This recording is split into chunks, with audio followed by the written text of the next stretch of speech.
Good evening sir. Good evening sir. Good evening sir. Good evening sir. Good evening sir. Good evening sir. Good evening sir. Good evening sir. आवाज आ रही है? बहुत तेज आवाज आ रही है। बाहर ही खड़े हो क्या? स्टूडियो के बाहर हो क्या? नहीं सर आवाज नहीं आ रही आपकी। हमारी आवाज नहीं आ रही? आ रही है सर, आ रही है। आएगी आएगी, रुक जाओ यार। आज तो कुछ बच्चे जो हैं कम दिख रहे हैं या ज्यादा दिख रहे हैं, पता नहीं, या तो दिख ही नहीं रहे। ये चक्कर क्या है? कम है सर। अब कम क्यों है? अब कहते हैं बच्चे हैं यार। टीचर्स डे वाले आज इलेक्ट्रोकेमिस्ट्री है क्या सर? आज इलेक्ट्रोकेमिस्ट्री नहीं हुआ है। आज वो ईथर खत्म कर लेते पहले, फिर देखते हैं क्या करना है। Yes sir. सर ईथर के वो चैप्टर्स के अंदर कुछ क्वेश्चन बहुत कुछ क्वेश्चंस भी कर लेंगे, कुछ क्वेश्चंस भी कर लेते हैं। तो ईथर के अंदर एक दो रिएक्शन है जो अभी हमें करनी है, और ईथर हमने एचआई के साथ रिएक्शन शुरू कर ही दिए, तो बस उसी को थोड़ा सा वाइंड अप करते हैं क्योंकि वो इंपॉर्टेंट है। तो उसको थोड़ा सा एक बार और घुमा देते हैं और कुछ उसके ऊपर सवाल कर डालते हैं। फिर ईथर की, साइक्लिक ईथर की, एक इपॉक्साइड्स की जो एसिड कैटलाइज्ड और बेस कैटलाइज्ड क्लीवेज होती है वो और देख लेते हैं। हो गया खत्म, तो कर लेते हैं इसको। लेकिन ये कि इसमें बच्चे यार कैसे पता चलेंगे कितने हैं, कहाँ हैं? ये तो काफी कम दिख रहे हैं पार्टिसिपेंट्स से। आगरा में तो वही 2-4 बच्चे आते हैं, नोएडा में आज कुछ और दिख रहे हैं, 1-2 बच्चे, इतने ही रहते। नोएडा में इतने ही रहते हैं बच्चे। हाँ सर रेगुलर इतने ही रहते हैं। अच्छा, एक सेकंड में बाकी बच्चों को भी जरा लाइन से ले लूं।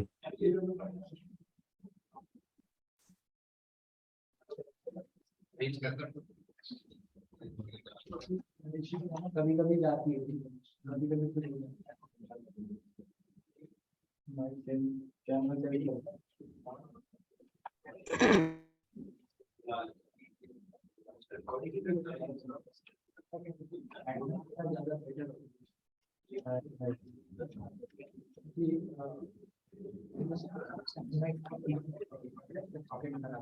हाँ भाई, आप ये जरा वीडियो ऑन करो बे।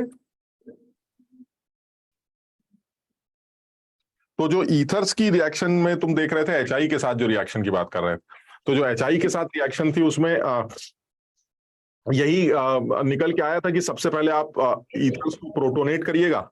प्रोटोनेट करने के बाद O पर प्लस आ जाएगा। जब O पे प्लस आ जाएगा तो आपके पास 2 ऑप्शन होंगे, या तो ये वाला बॉन्ड तोड़ेंगे या वो वाला बॉन्ड तोड़ेंगे, बल्कि 3 ऑप्शन होंगे, या तो इधर वाला बॉन्ड तोड़ेंगे या उधर वाला बॉन्ड तोड़ेंगे या कोई बॉन्ड नहीं तोड़ेंगे। That depends on the stability of carbocation. तो अगर आपको लगता है इधर वाला कार्बोकेटाइन ज्यादा अच्छा है तो इधर वाला बॉन्ड तोड़ देंगे, उधर वाला कार्बोकेटाइन ज्यादा अच्छा है तो उधर वाला बॉन्ड तोड़ देंगे। और अगर आपको लगता है कुछ भी अच्छा नहीं है तो फिर आप SN2 प्रोसेस से प्रोसीड करेंगे और अकॉर्डिंगली आंसर लिख देंगे। ये आसान सा तरीका है। लेकिन यार मुझे एक चीज समझ में नहीं आती कि चाहे इधर वाला बॉन्ड पहले तोड़ो चाहे उधर वाला बॉन्ड पहले तोड़ो, आंसर तो एक ही बनेगा ना। मतलब फाइनल आंसर तो एक ही आएगा। मतलब कहने का मतलब ये हुआ कि अगर मान लो ऐसा हो, CH3 CH2O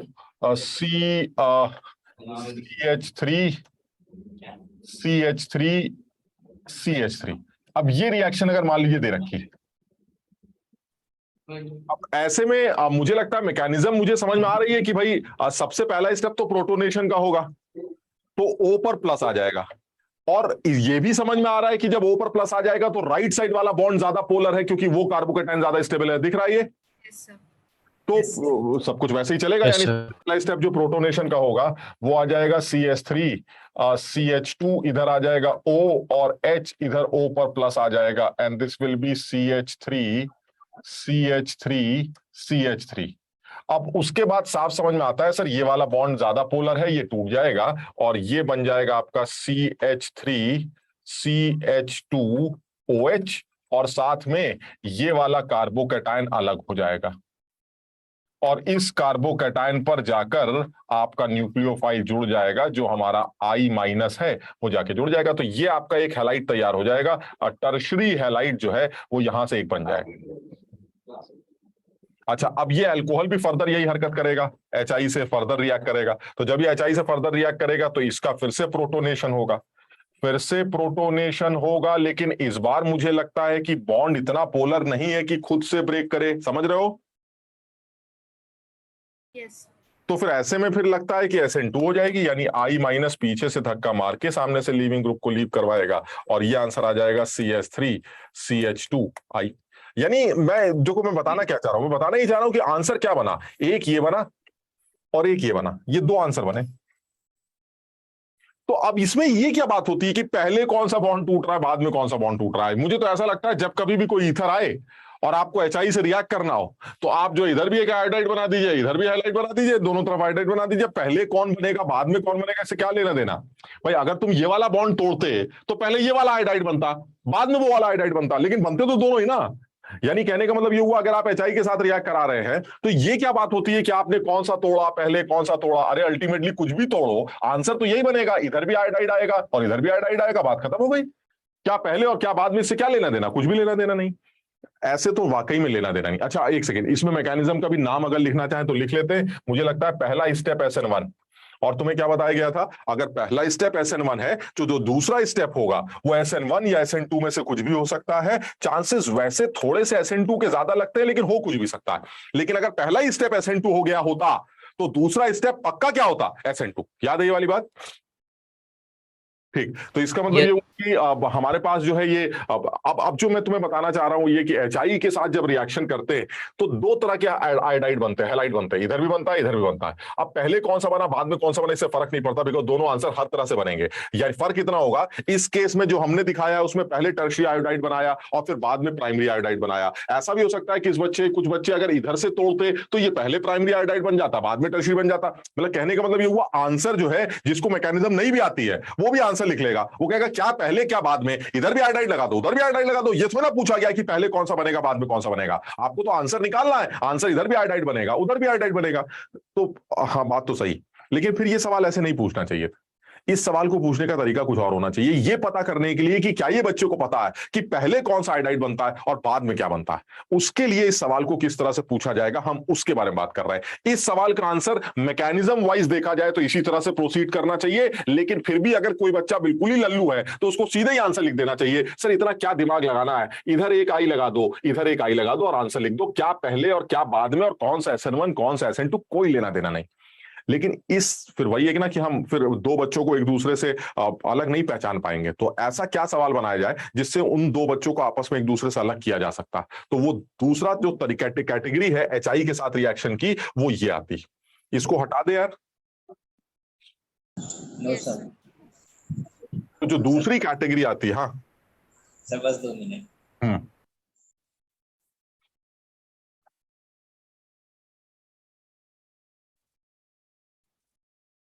आज कुछ क्लास चेंज हुई है ना? Yes sir.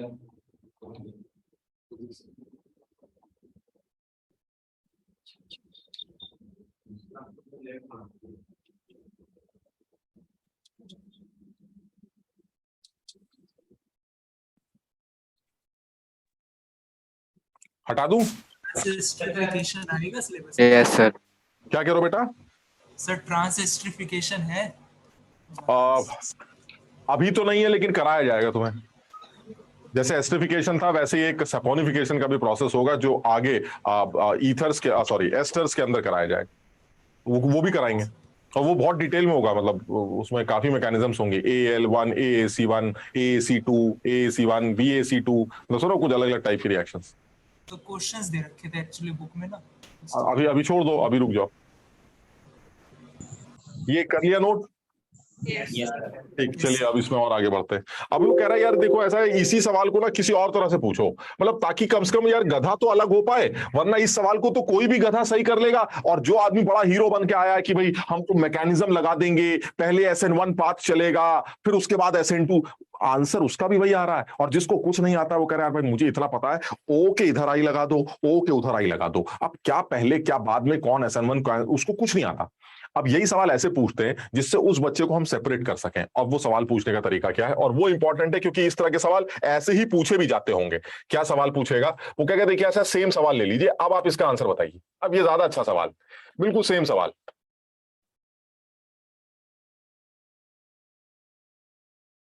ये HI के साथ रिएक्शन है, वैसे तुम ये बात, अच्छा ये भी एक ऑब्जेक्टिव मुझे लगता है जो मेंस लेवल पे पूछ सकता है कि ईथर्स की जब एचआई के साथ एचएक्स के साथ रिएक्शन कराई जाती तो ईथर्स ब्रेक कर जाते हैं ऐसे करके, तो ये जो प्रोसेस है इस प्रोसेस में आप एचएक्स लेके आते हैं, है ना, एचएक्स के साथ ये हरकत करते हैं। वो कौन सा एचएक्स है जो बढ़िया एचएक्स, ये अच्छा मेंस लेवल का सवाल हो सकता है कि तमाम एचएक्स में से आप कौन सा एचएक्स लेके आएंगे, एचएफ लेके आएंगे कि एचआई लेके आएंगे कि एचसीएल लाएंगे कि एचबीआर लाएंगे, ऐसे ये सवाल बन सकता है। तो हमारा अप्रोच क्या होनी चाहिए, हमारी सोच क्या होनी चाहिए? हमारी सोच ये होनी चाहिए कि हमें एक ऐसा एचएक्स चाहिए जो अच्छा एसिड हो। Yes sir. और दूसरी अप्रोच ये भी होनी चाहिए, मतलब अच्छा एसिड इन द सेंस कि उसका एचएक्स बॉन्ड वीकर हो, एचएक्स बॉन्ड आसानी से टूट सके। और दूसरी अप्रोच क्या होनी चाहिए? दूसरी अप्रोच ये होनी चाहिए कि जो हमारा एक्स माइनस है वो अच्छा न्यूक्लियोफाइल। बताओ समझे? Yes sir.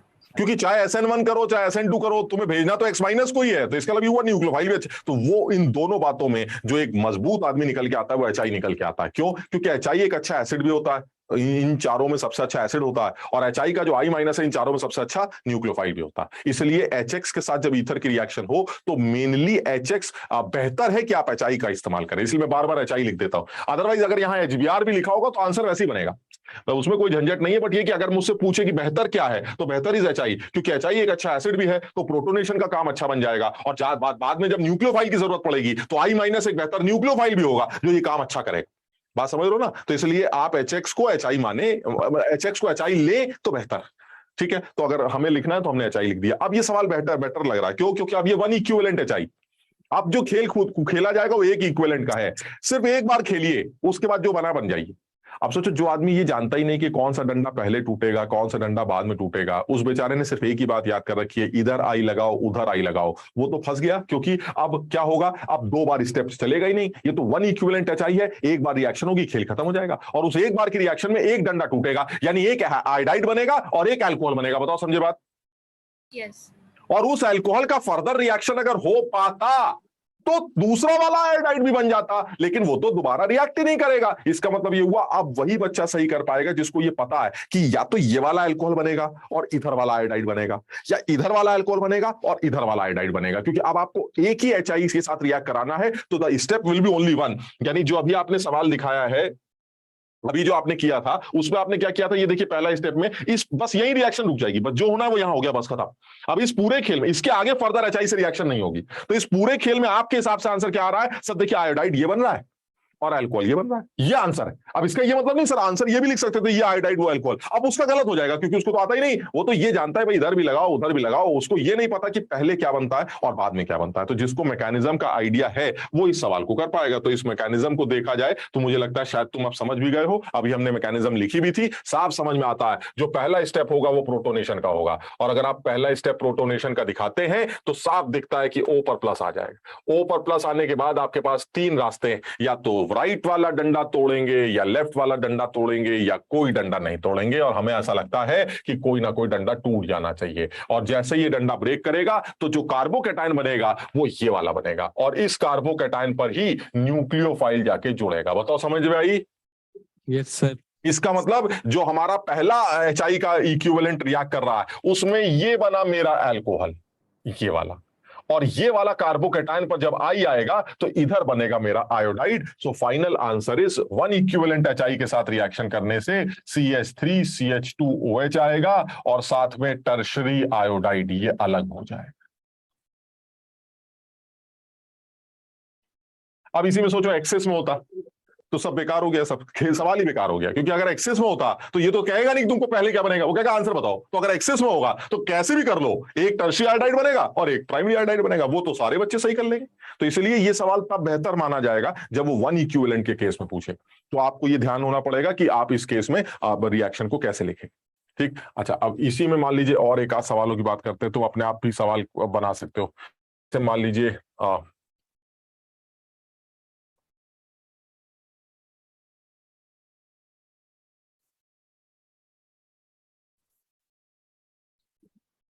अब देखो इस केस में भी वही है। अब ऐसे में बताओ इस सवाल का क्या सिग्निफिकेंस है, इस सवाल में कुछ दम है?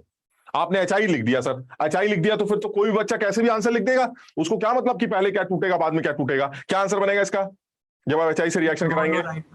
लेफ्ट वाले में लगेगा, लेफ्ट वाले में आई नहीं एक सेकंड, वन इक्विवेलेंट नहीं है ये, ये एच आई एक्सिस में लिया गया है। अगर एच आई एक्सिस में ले रखा है तो क्या दोनों करें? तरफ दोनों तरफ इधर भी आई लगा देंगे, उधर भी आई लगा देंगे, समझ रहे हो?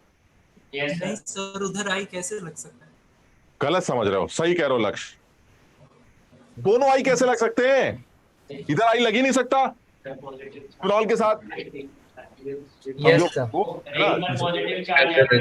इसलिए ये सवाल अब थोड़ा सा और अच्छा हो गया। इसमें फिर वो गधा फंस गया। क्यों? क्योंकि गधा कहेगा अरे यार ये तो एचआई है, वन इक्विवेलेंट तो है नहीं, अरे इधर भी उधर भी सब मस्त हो गया एकदम। और जो समझदार होगा वो क्या कहेगा, नहीं नहीं एक मिनट रुको, वन इक्विवेलेंट होता तो एक बार रिएक्शन कराते, दो इक्विवेलेंट यानी एक्सिस में है तो दो बार रिएक्शन होगी, एक से ज्यादा बार होगी, लेकिन यहां होगी या नहीं वो चेक कर लेते हैं। और फिनॉल के साथ ऐसा नहीं हो पाएगा। आप चेक करिए। तो सबसे पहले आप प्रोटोनेशन का काम करें। तो जैसे ही आप प्रोटोनेशन का काम करेंगे ये प्रोटोनेट कर देगा। प्रोटोनेट होते ही हमें लगता है पहला स्टेप जो बनेगा वो ये बनेगा। और पहला स्टेप ये बनने के बाद साफ दिखाई देता है रिएक्शन SN1 पाथ को फॉलो करेगी, ये बॉन्ड टूटेगा और इस बॉन्ड के टूटने के बाद जो है आपका पहला स्टेप पूरा हो जाएगा। यानी ये बॉन्ड ब्रेक करेगा और इस बॉन्ड को ब्रेक करने के बाद ये आ जाएगा PHCH2+, जो कि रेजोनेंस स्टेबलाइज बेंजाइलिक कार्बोकेटायन होगा और साथ में PHOH अलग हो जाएगा। चलिए यहां तक ठीक है। और तुम्हें बताया गया था इस प्लस पे जाके कौन आ जाता है, I-। तो चलिए I- जुड़ गया, ये आ गया PHCH2I।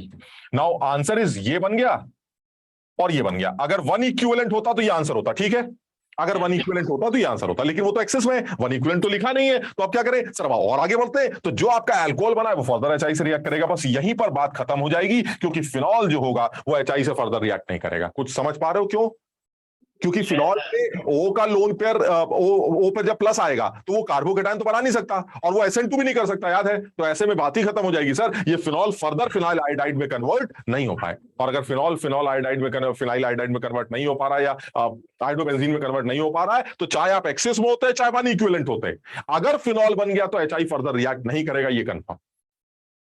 कुछ समझ में आई बात? यानी इसी सवाल का सेम आंसर तब भी आता जब एचआई वन इक्विवेलेंट लिखा जाता, और नहीं तो ना भी लिखो, एक बार फिनॉल बन गया तो फिनॉल फर्दर एचआई के साथ रिएक्ट करके ना वाया SN1 ना वाया SN2 वो आयोडोबेंजीन में कन्वर्ट नहीं हो पाएगा, ये कंफर्म।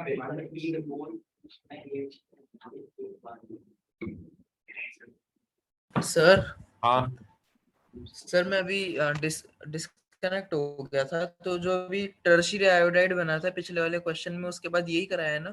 हाँ यही करा है। ठीक है सर। मतलब ऐसा कुछ नहीं करा है जो तुम्हें नहीं समझ में आएगा। अगर मान लो कुछ एक आध चीजें हमने बोलते हुए कुछ और बोल दी हो तो तुम एक बार रिकॉर्डिंग देखोगे समझ में आ जाए, कुछ ऐसा नहीं। Okay sir. ये नोट कर लिया भाई सबने? Yes sir. अच्छा चलिए और ले लेते हैं एक आध एग्जाम्पल।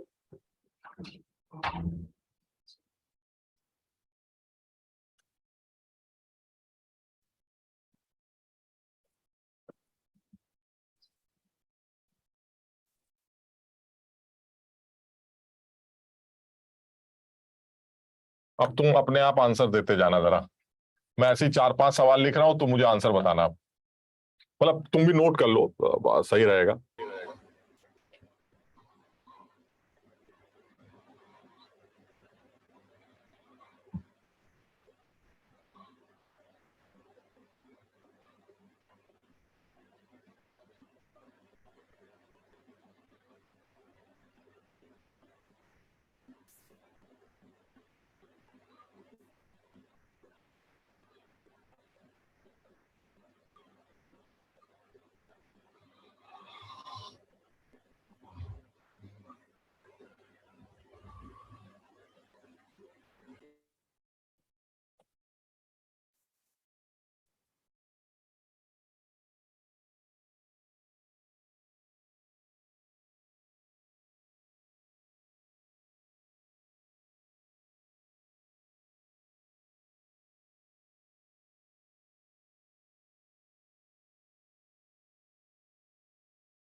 आसान से फटाफट बता दो।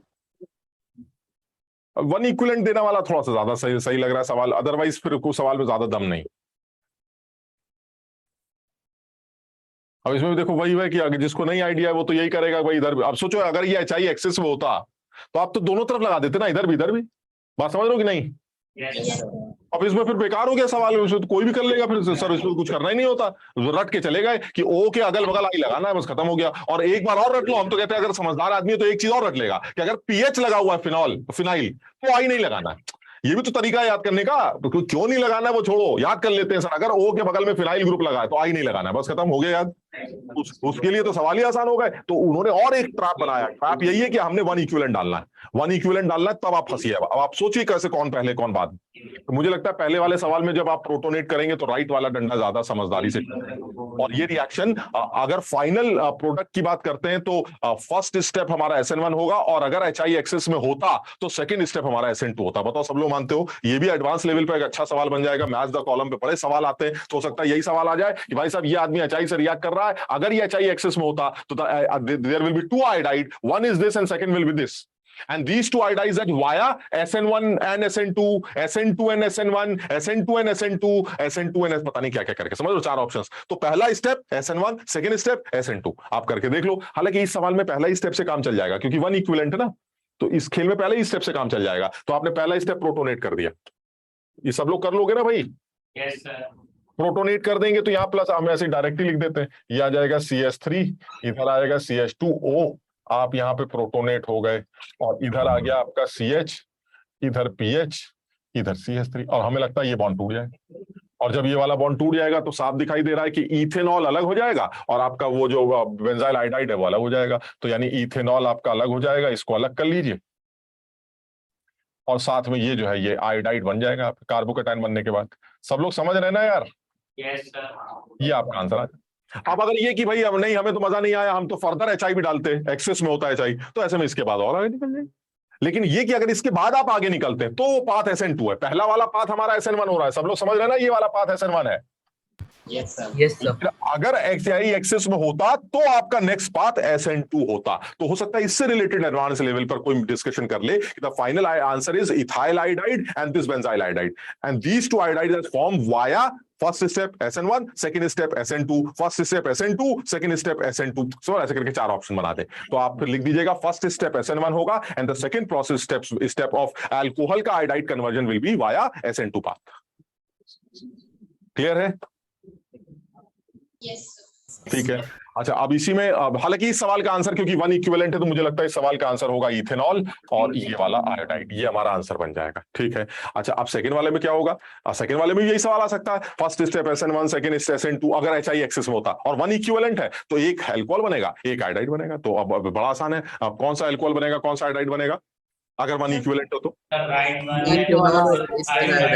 राइट वाला अल्कोहल, राइट लेफ्ट वाला आयोडाइड,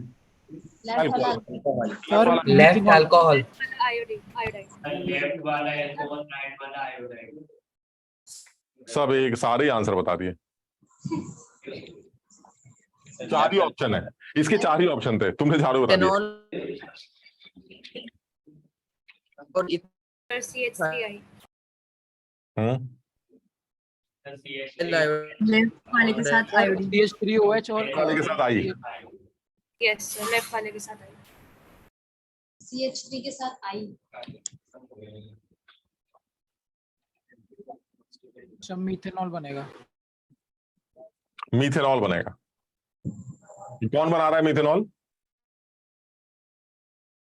तब मैं बोले तो सूर्यांश।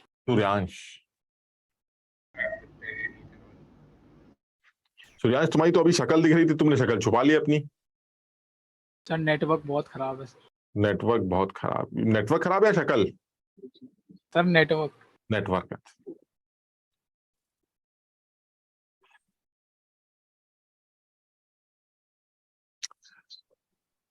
CH3I, लक्ष्य कह रहा है CH3I।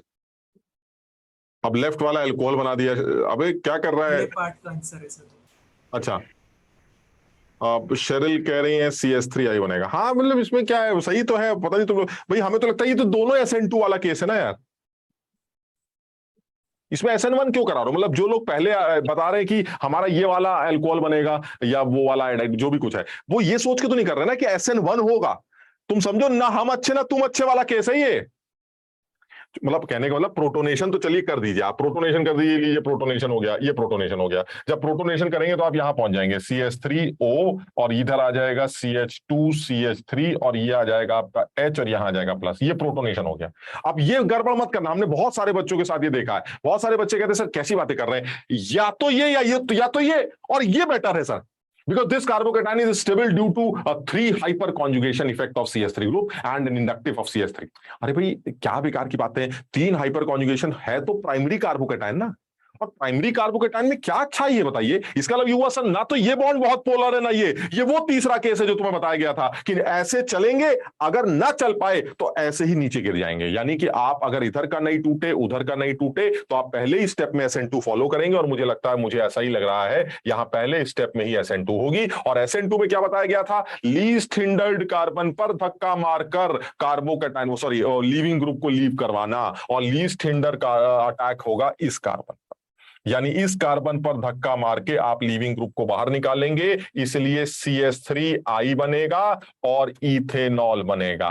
हाँ, ये आपकी बात बिल्कुल सही है कि इस सवाल का कोई सिग्निफिकेंस नहीं है अगर ये 1 इक्विवेलेंट ना होता। क्यों? क्योंकि फिर सब इकट्ठे हो जाते, सब इकट्ठे हो जाते। मतलब अब जैसे शेरिल कह रही है सर CH3I बनेगा, उधर एक बच्चा कह रहा है सूर्यांश की CH3OH बनेगा, तो सब सही है सर। थोड़ी देर बाद शेरिल का भी CH3I और C2H5I बनेगा और सूर्यांश का भी CH3I C2H। सर फिर तो सवाल सड़ गया एकदम। मतलब 1 इक्विवेलेंट देने का मतलब है, 1 इक्विवेलेंट नहीं है तो फिर सर क्या है सर, हमने पहले बनाया बाद में बनाया, क्या मतलब? आंसर तो हमारा भी मिथाइल आइडाइड और इथाइल आइडाइड आएगा, लेकिन फिर वो मजा नहीं आएगा।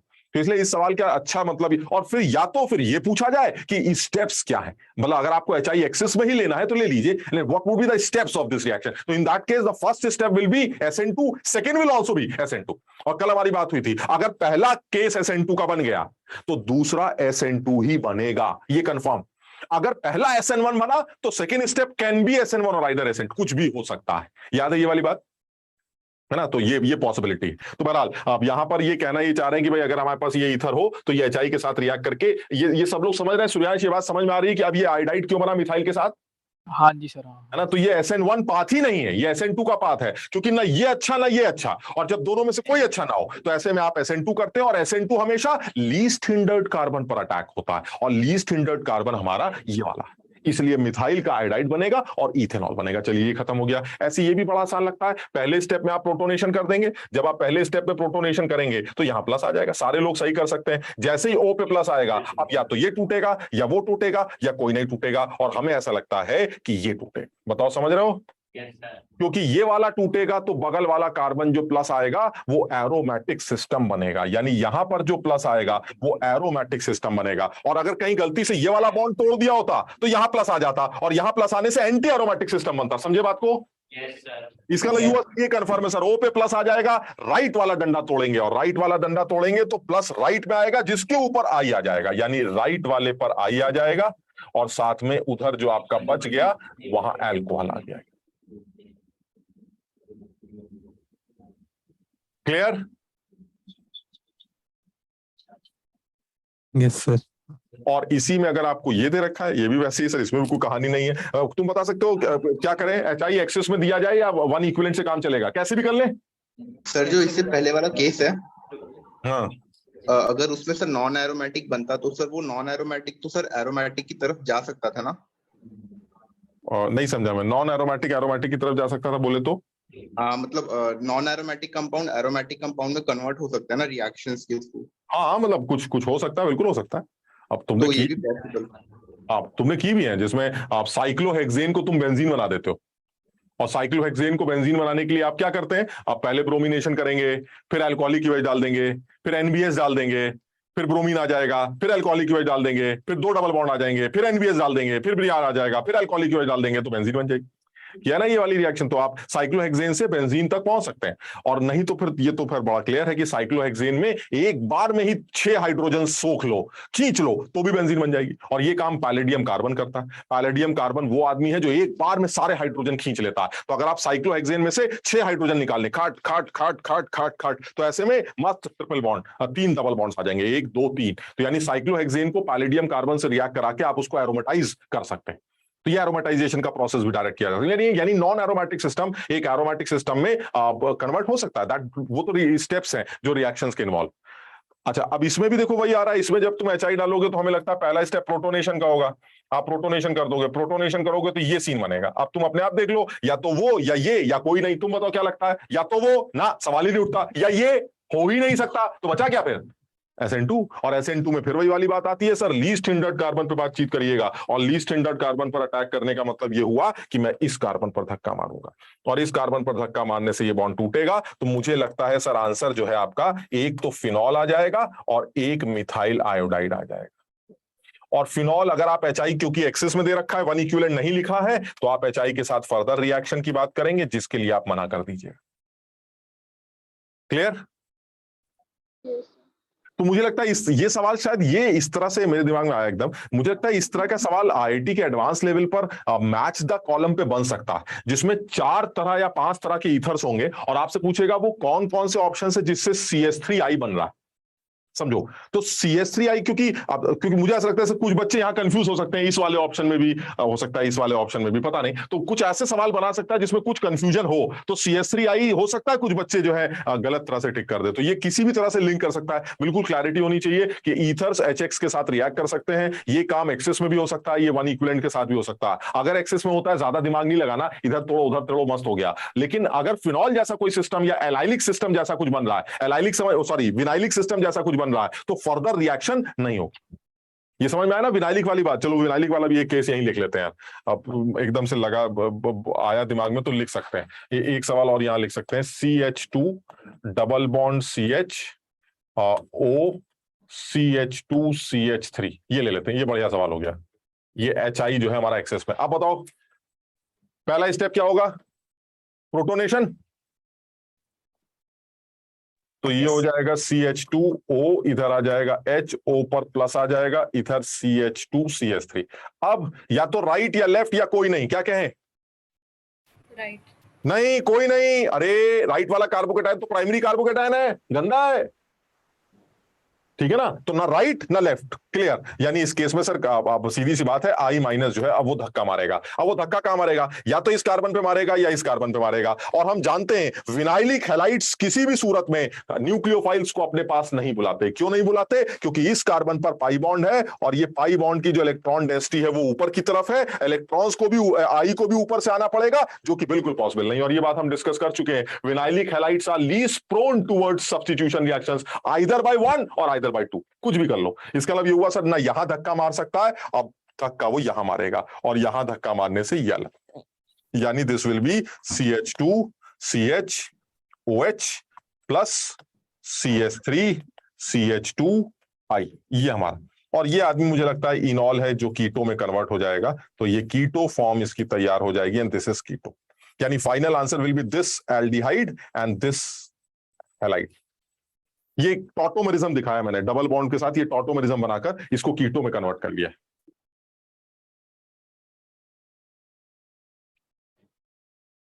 टॉटोमेरिज्म पढ़ी है तुम लोगों ने? Yes sir. सर यहाँ पे एक डाउट था। हाँ। सर की जो ऑक्सीजन पे प्लस है वो रेजोनेंस के बाद CH2 पे जाके फिर वहां पे आयोडीन ऐड नहीं हो सकता? नहीं, बिल्कुल भी नहीं। तुम इस प्लस को तुम्हें लगता है रेजोनेंस करेगा? ऑक्सीजन से 3 डंडे तो ऑलरेडी बने हुए हैं, कितने डंडे बनाओगे? हाँ सर ठीक। ये रेजोनेंस नहीं करेगा भाई। बताओ यहां तक समझ में आ गया सबके? आगे बढ़े। Yes sir. ईथर एक छोटा सा टॉपिक है जिसमें 2 रिएक्शंस अभी तक हमारे सामने आई हैं जो इंपॉर्टेंट है। एक तो ईथर बनाते वक्त विलियमसन आ जाता है, हालांकि और भी तरीके, बट विलियमसन इंपॉर्टेंट है, ठीक है। और दूसरा ईथर्स की रिएक्शन में ये वाली HX के साथ रिएक्शन बड़ी इंपॉर्टेंट, तो इसको किसी भी फॉर्म में पूछ सकता है, ठीक। अब तीसरी बात करते हैं इसी में, और वो एक और ईथर की यूनिक रिएक्शंस में आता है, दैट इज एसिड कैटलाइज्ड और बेस कैटलाइज्ड इपॉक्साइड क्लीवेज। ये इंपॉर्टेंट हो गया। इसको भी हम एक टॉपिक के तौर पर करते हैं, and this is acid catalysed, acid और बेस कैटलाइज्ड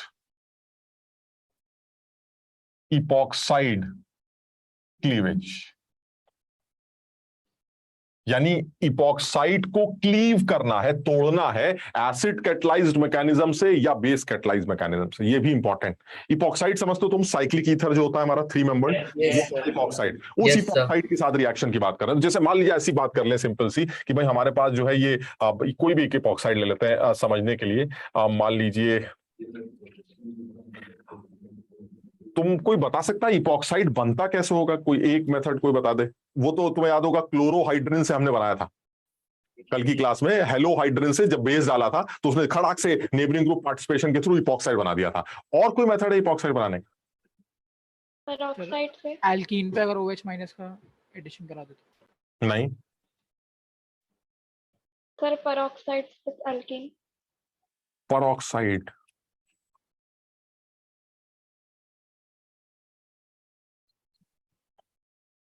पेरोक्साइड नहीं है बेटा, फिर से वो सोचो जरा एक बार। एल्कीन से बनता है, ये तो तुमने सही कहा है। सर बेयर विनेगर वाली। नहीं, बेयर विनेगर तो एल्डिहाइड कीटोन से ईथर्स एस्टर्स बनाने का तरीका, उसका इपॉक्साइड से कोई लेना देना नहीं। बेयर विनेगर जो रिऑक्सीडेशन होता है वो कीटोन्स को ऑक्सीडाइज करता है एस्टर्स में, उसमें इपॉक्साइड कहीं नहीं।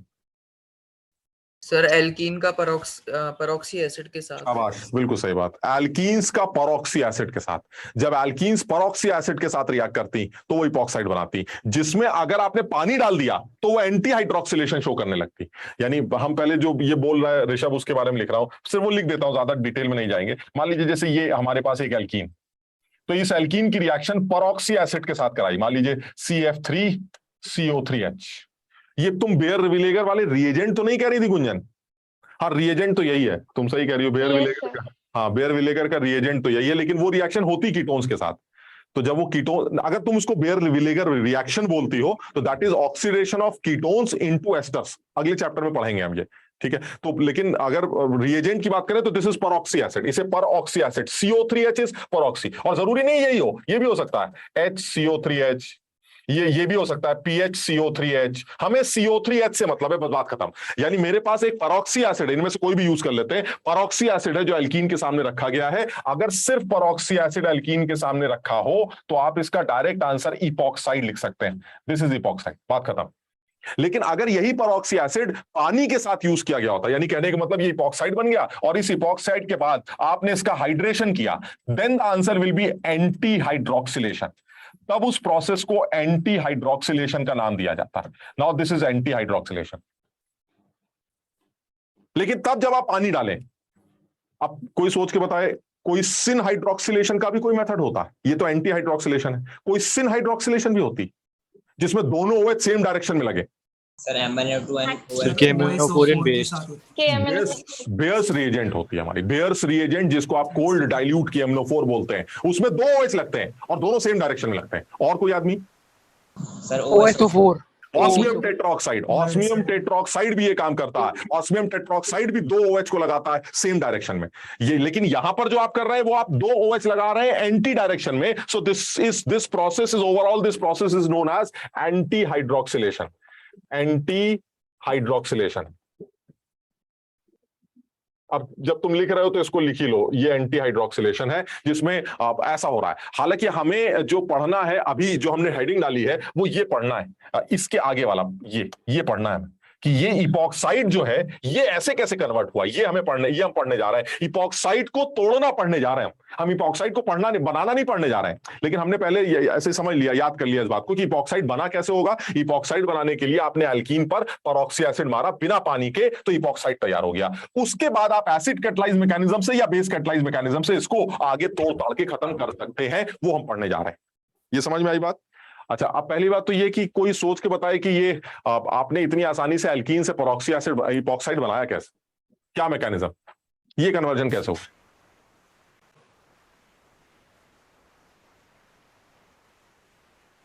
बहुत आसान। तुम अगर इस आदमी को देखो, सिर्फ तुम्हें समझाने के लिए बोल रहा हूं, हालांकि ज्यादा मुश्किल तो नहीं है ये, और समझ भी सकते हो ये, तुम्हें समझ में ये बात आ भी जाएगी। ये पेरोक्सी एसिड है, तुम ये देख पा रहे हो, इस पेरोक्सी एसिड में ये हरकत तो हो ही सकती है, और इस हरकत की वजह से इस ऑक्सीजन पर इलेक्ट्रॉन की डेफिशिएंसी भी आने लगेगी। और इस डेफिशिएंसी का कंपनसेशन ऐसे हो सकता है। तो फिर क्या ये आदमी बाहर निकलता हुआ नजर आता है तुम्हें? कौन सा? ये सिर्फ तुम्हें समझाने के लिए बता रहा हूं मैं। बताओ ये समझ पाए क्या हुआ? यानी शायद ये परऑक्सी एसिड ऐसा खूबी रखता है जो जनरली किसी आदमी के पास नहीं होती। OH माइनस तो दुनिया देती, OH माइनस तो कोई भी बेस दे देगा आपको, NaOH, POH, KOH, POH कुछ भी दे देगा, लेकिन OH प्लस ये एक यूनिक इलेक्ट्रोफाइल है जो परऑक्सी एसिड ही प्रोवाइड कर सकता है। और OH प्लस इलेक्ट्रोफाइल जब किसी एल्कीन के मुंह पे मारोगे तो यही बोलेगी एक तरफ से ले लो, एक तरफ से दे दो, क्योंकि मेरे पास लोन पेयर। और किसी भी एल्कीन पर एक ऐसा इलेक्ट्रोफाइल दिया जाए जिसपे लोन पेयर होता है तो वो एक तरफ से लेता है, एक तरफ से देता है, और वो साइक्लिक स्ट्रक्चर फॉर्म करता। खत्म हो गया। यानी अगर आपके पास ये एल्कीन है और इस एल्कीन के मुंह पर आपने OH प्लस मारा तो साफ समझ में आता है कि ये एक तरफ से जुड़ेगा, एक तरफ से ऐसे जुड़ेगा, और सबसे पहला स्टेप आ जाएगा आपका ये O, ये H, यहां प्लस, ये CH, ये CH3 और ये डंडा, और फिर नेक्स्ट स्टेप में H प्लस बाहर निकल जाएगा और आपका इपॉक्साइड तैयार हो जाएगा। बस खत्म। हाँ, अब इसके बाद आप क्या करने जा रहे हैं इपॉक्साइड के साथ वो अलग बात है, वो हमें मतलब नहीं है अभी। अभी हम सिर्फ एल्कीन से इपॉक्साइड बनाना सीख रहे हैं, इपॉक्साइड को तोड़ना नहीं सीख रहे हैं अभी, ठीक है ना। लेकिन फिर भी क्योंकि एक बात आई है तो वो भी जोड़ के बोल रहा हूं मैं कि इपॉक्साइड को आप एसिड कैटलाइज या बेस कैटलाइज मैकेनिज्म से तोड़ सकते हैं। अगर यही रिएक्शन इस तरह से पूरी लिखी जाती कि इस सवाल का आंसर क्या लिखा जाएगा, तो आप बिल्कुल समझ लीजिएगा कि अगर ये एल्कीन हो और इसकी रिएक्शन ये पूछी जाए CF3CO3H H2O, समझना जरा, तो ये आप समझ लीजिएगा कि पहले तो इपॉक्साइड ही बनेगा, लेकिन क्योंकि पानी के साथ लिया गया है इसलिए final answer will be anti hydroxylation. यानी इस सवाल का जो फाइनल आंसर लिखा जाएगा वो लिखा तो एंटी हाइड्रोक्सिलेशन वाला प्रोडक्ट ही जाएगा। बताओ समझ गए बात? और अगर सिर्फ ये होता तो, पानी ना होता तो इपॉक्साइड पे जाकर रुक जाते। मेरी बात सब लोग समझ रहे ना? यानी परऑक्सी एसिड अकेला, the answer is epoxide. परऑक्सी acid पानी के साथ, the answer is anti hydroxylation. ठीक। अच्छा, दूसरी बात क्या आती है, अगर आप एंटी हाइड्रोक्सिलेशन कर रहे हैं तो क्या ऐसा भी कोई मेथड है जो सिन हाइड्रोक्सिलेशन करता है? तो जैसा तुम बता रहे हो कि हाँ सर, सिन हाइड्रोक्सिलेशन भी किया जा सकता है। सिन हाइड्रोक्सिलेशन अब क्योंकि लिखा है तो इसको भी लिख ही लेते हैं। सिन हाइड्रोक्सिलेशन करने के लिए आपके पास दो रिएजेंट्स यूज किए जाते हैं, जिसमें पहला रिएजेंट है बेयर्स रिएजेंट, कोल्ड डाइल्यूट, हमने सब नोट कर रखा है ये, cold dilute KMnO4, cold dilute KMnO4 जिसको बेयर्स रिएजेंट बोलते हैं। दिस इज बेयर्स रिएजेंट, और ये आपका सिन हाइड्रोक्सिलेशन का काम करता है। और इसी तरह से दूसरा एक और आदमी है, क्या बताया गया था, ऑस्मियम टेट्राऑक्साइड, और ये भी सिन हाइड्रोक्सिलेशन का काम करता है। यानी ये ऊपर वाला प्रोसेस हमारा एंटी हाइड्रोक्सिलेशन का प्रोसेस है, और नीचे वाला कोई भी एक स्टेप हमारा सिन हाइड्रोक्सिलेशन का प्रोसेस है, जिसमें दोनों OH सेम डायरेक्शन में लगेंगे। कोई सोच के बता सकता है नीचे वाले दोनों में से बेहतर कौन सा है?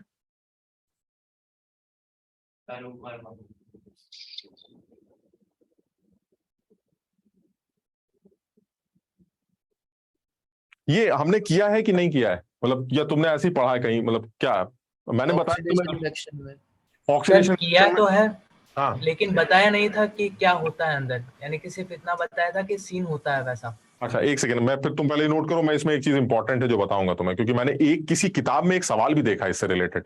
तो अब कहीं क्योंकि कहीं आया है, किसी ने बनाया है, तो ये तो कभी भी बन सकता है। तो कहीं ऐसा ना तुम्हारे इम्तिहान में आ जाए, हम बैठे रह जाए, तो इम्तिहान मतलब कहीं एडवांस में या जवाब सवाल पूछ लिया जाए। तो मैं ये बताना चाहूंगा इसमें एक छोटी सी बात कि ऑस्मियम टेट्राऑक्साइड जो है ये बेटर ऑक्सीडाइजिंग एजेंट है हाइड्रोक्सिलेशन सिन करने के लिए एज कंपेयर टू KMnO4। हालांकि KMnO4 का आंसर लिखा सेम ही जाता है, मतलब they both are syn hydroxylation. But अगर मुझसे कोई पूछे व्हाट इज बेटर ऑप्शन, तो better option is osmium tetroxide. But इस ऑस्मियम टेट्राऑक्साइड में एक बहुत बड़ी कमी है जिसको दूर करे बिना आप उसको अच्छा नहीं बोल सकते। मतलब मैं बताता हूं तुम्हें, ये पेज नोट कर लो पहले जल्दी से। मतलब इस पेज में तुम्हें समझ में आ रहा, बड़ी जबरदस्त खिचड़ी बन गई है मुझे जो लग रहा है। हम करने ये चाह रहे थे, इसको करने के चक्कर में हमने एक बेवकूफी ये की है कि तुम्हें पहले ये बताना की कोशिश कर रहा हूं मैं कि इपॉक्साइड कैसे बना। बस यही गलती हो गई, मुझे यहां से शुरू करना चाहिए था ताकि ये सब चीजें छूट जाती। लेकिन चलो ठीक है, पुरानी भी कुछ बात आ जाएगी तो अच्छा है, रिवीजन हो जाएगा। ये एल्कीन है, एल्कीन परऑक्सी एसिड पानी के साथ रिएक्ट करके एंटी हाइड्रोक्सिलेशन देती है। पानी ना होता तो आंसर इपॉक्साइड बनता। चलिए भूल जाते हैं। इसी तरह से जो एल्कीन है वो एल्कीन सिन हाइड्रोक्सिलेशन कर सकती है बेयर्स रिएजेंट के साथ और आपको ऑस्मियम टेट्राऑक्साइड के साथ। अब इन दोनों के बारे में 2 मिनट की बात कर लेते हैं। ये नोट कर लिया? तो इसमें जो है एक बात ऐड करना चाह रहे हैं, वो ये है कि जो मैकेनिज्म को भी अगर हम थोड़ा सा समझे तो आसान सी मैकेनिज्म है। जैसे कोई अल्कीन ले लेते हैं, जैसे ये CH3 डबल बॉन्ड CH3H और H, ये हमारी एल्कीन है। तो इस एल्कीन पर ऑस्मियम टेट्रोक्साइड डालते हैं। ये देखो, ये ऑस्मियम टेट्रोक्साइड जो है बड़ा यूनिक सा आदमी है, और मुझे लगता है ऑस्मियम पीरियोडिक टेबल में वो आदमी है जो सबसे ज्यादा पॉजिटिव ऑक्सीडेशन स्टेट शो करता है, दैट इज +8। तो ऑस्मियम की ये जो +8 ऑक्सीडेशन स्टेट है, देखो यहाँ पे +8 है, यही खेल खेलती है। क्योंकि वरना तो ऐसा लगता है जैसे ये दोनों एक दूसरे से कभी बात ही ना करें।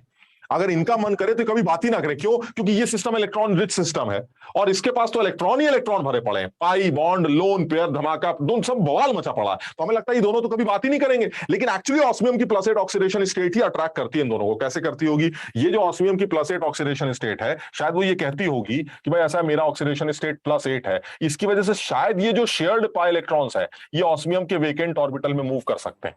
करते नहीं है लेकिन कर सकते हैं। यानी कहने का मतलब क्या हुआ? ये मूवमेंट अगर ऑस्मियम की तरफ हुआ due to this +8 oxidation state, so this oxygen will feel electron deficient. बात मानते हो? अगर इसके पास डेफिशिएंसी हुई तो ये नीचे लगे कार्बन से इलेक्ट्रॉन मांगने की कोशिश करेगा एज एन इलेक्ट्रोफाइल। यानी कहने का मतलब ये हुआ, ये वाले इलेक्ट्रॉन इधर शिफ्ट होने लगेंगे और वो इस ऑक्सीजन को मिलने लगेंगे। बताओ यहां तक ठीक है? लेकिन ऑस्मियम ऑस्मियम कहेगा भाई ये क्या कर रहे हो? तुम्हारे इलेक्ट्रॉन मेरे पास दे रहे हो, मैं तो नहीं लेता, मैं तो मेटल हूं। अगर मैंने तुम्हारे इलेक्ट्रॉन ले लिए तो मेरे ऊपर तो निगेटिव चार्ज आ जाएगा। कहेगा नहीं नहीं रुको, तो निगेटिव कैसे आ जाएगा? इधर से ढकेल देना ना। बताओ समझे कि नहीं? Yes sir. यानी हो ये रहा है कि ये सारा खेल जो है ये ड्रामेबाजी चल रही है। ये इधर आ रहे हैं, वो उधर ढकेल रहा है, ये इधर आ रहे हैं, जिसकी वजह से इस कार्बन पर प्लस आएगा, उस ऑक्सीजन पे माइनस आएगा, वो इसको दे देगा। अब बताओ समझे कि नहीं? ये हमारा पहला स्टेप होगा, और इस प्लस पहले स्टेप से एक कॉम्प्लेक्स बनेगा जिसकी शक्ल ऐसी होगी। ये आ जाएगा HCCH3H OOS O double bond O double bond. एक बार देख लो,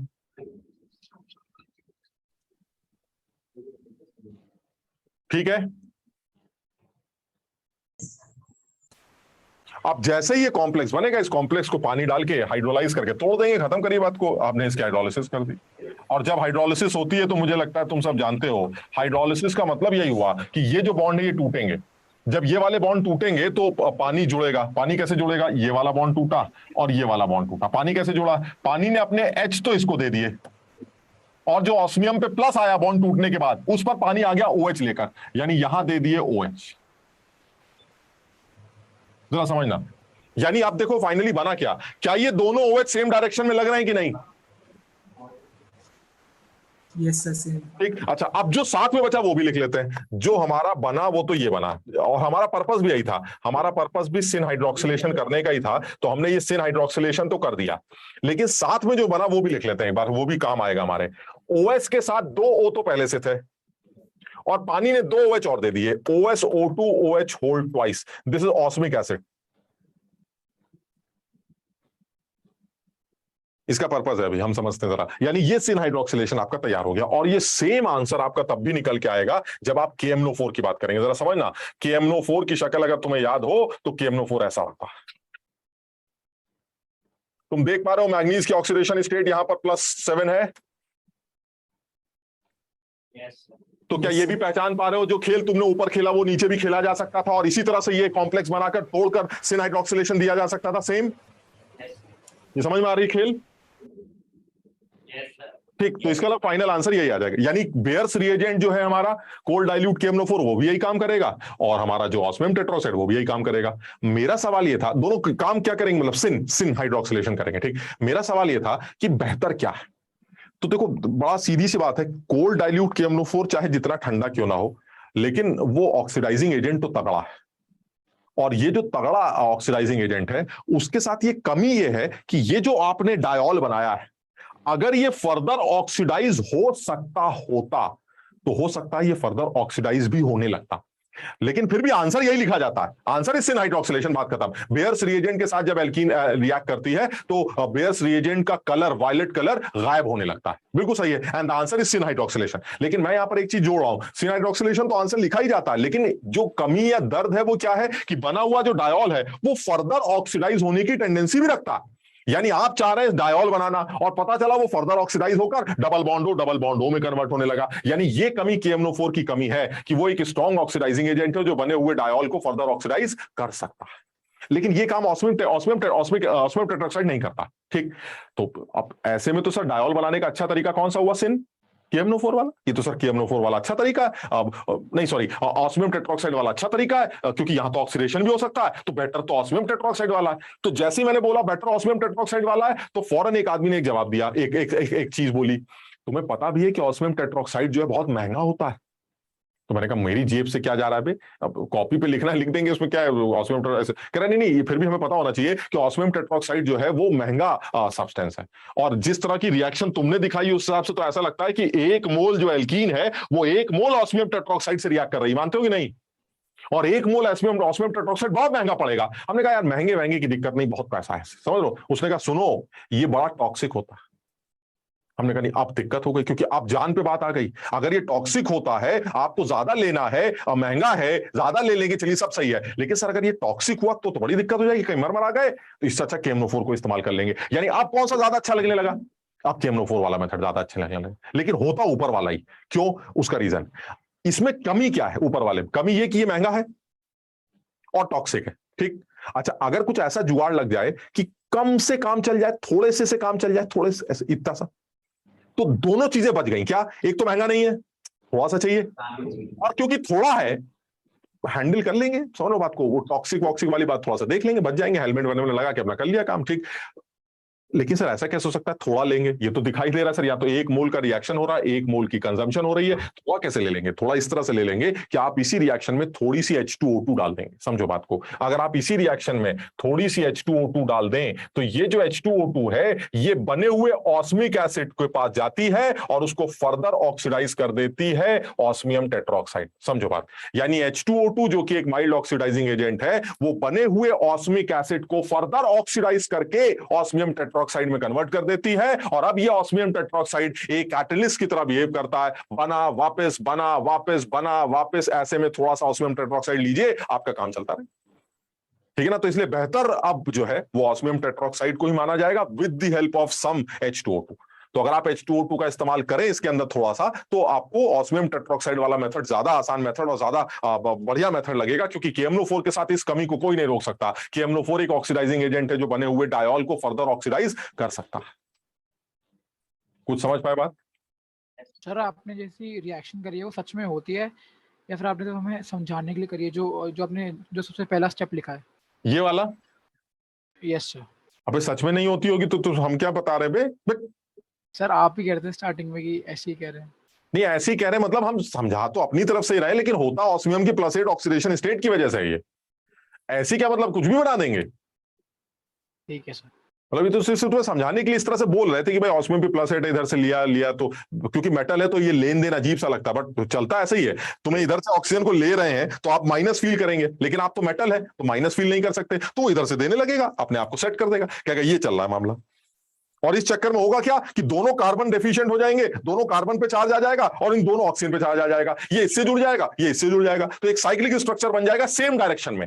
और सेम डायरेक्शन का साइक्लिक स्ट्रक्चर डिकम्पोज होने के बाद सेम डायरेक्शन पे लगे 2 OH प्रोवाइड कर देगा, इसलिए ये सिन हाइड्रोक्सिलेशन करता है। ठीक है ना? अच्छा खैर, तो हम कहां पर थे? हम थे परऑक्सी एसिड में। इसको हटा दे भाई। Yes sir. तो हम इपॉक्साइड्स की क्लीवेज की बात कर रहे थे, चलिए इपॉक्साइड पे आ जाते हैं। इपॉक्साइड क्या कह रहा है? कह रहा है कि देखिए ऐसा है, अगर हम ये थोड़ा सा ना, थोड़ा समझना है इसको, आसान सा एकदम। जैसे मान लीजिए एसिड कैटलाइज्ड और बेस कैटलाइज्ड इपॉक्साइड क्लीवेज की बात करते हैं, तो या तो लिख ही लेते हैं, एसिड कैटलाइज्ड लिख लेते हैं, एसिड कैटलाइज्ड इपॉक्साइड क्लीवेज। अब थोड़ा सा तुम समझना अपने आप जरा सा। अब जैसे मान लीजिए हमारे पास ये इपॉक्साइड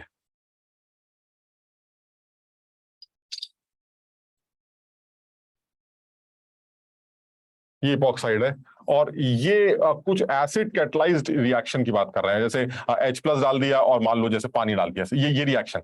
तो ये तुम पहचान पा रहे हो कि रिएक्शन एसिड कैटलाइज्ड है। Yes sir. तो इसका मतलब पहला स्टेप सर चलेगा, उसके बाद देखेंगे क्या होता है। तो जो पहला स्टेप होगा वो प्रोटोनेशन का स्टेप होगा, जिसमें हम कई बार इस बारे में बात कर चुके हैं, इसमें कुछ नया नहीं है सर, ये तो होना ही है। तो यानी सबसे पहला स्टेप जो है वो प्रोटोनेशन का होगा। तो अगर पहला स्टेप प्रोटोनेशन का है तो फिर ये CH3 CCH3 और इधर आपका CH2 आ जाएगा, और ये आप इसको प्रोटोनेट कर देंगे, यहाँ आपका H आ जाएगा, प्लस आ जाएगा, यहां तक पहुंच जाएंगे। अब देखो, अब पहले तो हम जो किताबें बोलती हैं वैसे बोल देते हैं, लेकिन फिर इसमें एक बात और जोड़ेंगे जरूर, वो बिल्कुल लास्ट में जोड़ेंगे। अब तुम ही बताओ कि अब तुम्हें लगता क्या है, जब O पे प्लस आएगा तो तुम्हें नहीं लगता O का प्लस बहुत ज्यादा परेशान होगा, तो वो कोशिश करेगा किसी तरह से अपने आप को खत्म करने की, और वो खत्म करने का एक ही तरीका मुझे समझ में आता है कि वो इधर से बॉन्ड खींच ले। अब तुम खुद सोचो, उसने इधर से बॉन्ड क्यों खींचा? वो दो तरफ से वाला बॉन्ड वीक है। अगर मैं और टेक्निकली सोचूं तो मुझे लगता है कि हम कुछ ऐसा भी सोच सकते थे कि ये पानी जो है ये आएगा ऐसे और ये बॉन्ड टूटने लगेगा। बताओ ये कुछ समझ पा रहे हो कि नहीं? मतलब मैं ये दोनों चीजें जोड़ना चाह रहा हूं, क्योंकि मैं तुम्हें एक लाइन बोलना चाह रहा हूं जो एक बड़ी अच्छी किताब में लिखी थी, उससे रिलेटेड कोई बात किसी एग्जाम में पूछी जाए तो तुम कम से कम गलत नहीं करके आओगे। कहते हैं ये जो एसिड कैटलाइज्ड इपॉक्साइड क्लीवेज है वो SN1 मैकेनिज्म है with some characteristics of SN2। ये ऐसी एक लाइन लिखते हैं, लेकिन जब किताबों में इसकी मैकेनिज्म देखते हैं तो वो प्रॉपर SN1 लिखते हैं। मतलब जैसे मैंने अभी किया था ना, ये वाला एरो नहीं दिखाऊंगा, मैं क्या करूंगा, मतलब जैसे बुक्स में लिखते हैं, और वो लॉजिकल भी लगता है। क्यों लॉजिकल लगता है? क्योंकि सर जब ये वाला बॉन्ड टूटेगा, ये तो समझ रहे हो O का प्लस है, तो या तो ये बॉन्ड टूटेगा या ये बॉन्ड टूटेगा या कोई नहीं टूटेगा, वही जैसे होता था। लेकिन सर O पर प्लस आ गया है तो एक चीज कंफर्म है सर, ये वाला बॉन्ड तोड़िए, ये वाला कार्बोकेटाइन बनाइए जो कि 3 डिग्री बनेगा। इस अच्छा खासा कार्बोकेटाइन बन रहा है। इसका मतलब हुआ सर ये पानी वाला स्टेप अगर आप छोड़ दें 1 मिनट के लिए, तो मुझे ऐसा लगता है जो स्टेप चल रहा है वो ये चल रहा है। इसने और यही स्टेप किताबों में लिखा भी जाता है, ये ऐसे करके लिखते हैं, यहाँ प्लस आता है, और प्लस आने के बाद ये बनता है CH2OH, और फिर इस प्लस पर पानी आ जाता है, और इस प्लस पे पानी आने से ये आपका आंसर तैयार हो जाता है। दिस इज CH3, इधर आ जाएगा CH3, और क्योंकि पानी ने प्लस पर अटैक किया है तो OH2 प्लस बनेगा, और इस OH2 प्लस का H+ निकल जाएगा, और H+ निकलने के बाद आपके 2 OH लग जाएंगे। यानी पहले स्टेप में आपने H+ का इस्तेमाल किया, आखिरी स्टेप में यहां से H+ निकल जाएगा, 2 OH आ जाएंगे। लिख लोगे फाइनल आंसर? ठीक, ये हमारा आंसर आ गया। ठीक, अब देख के लग रहा है सर ये तो प्रॉपर SN1 मैकेनिज्म है। देख लीजिए, लीविंग ग्रुप लीव कर जाएगा और तब जाके न्यूक्लियोफाइल अप्रोच करेगा। This is proper SN1। अच्छा, ये ठीक है, मतलब मुझे कहीं से ये चीज गलत नहीं लगती, क्योंकि मुझे ये कार्बोकेटाइन स्टेबल कार्बोकेटाइन लग रहा है, तो मुझे ये SN1 होते हुए कोई बुराई नहीं लगती।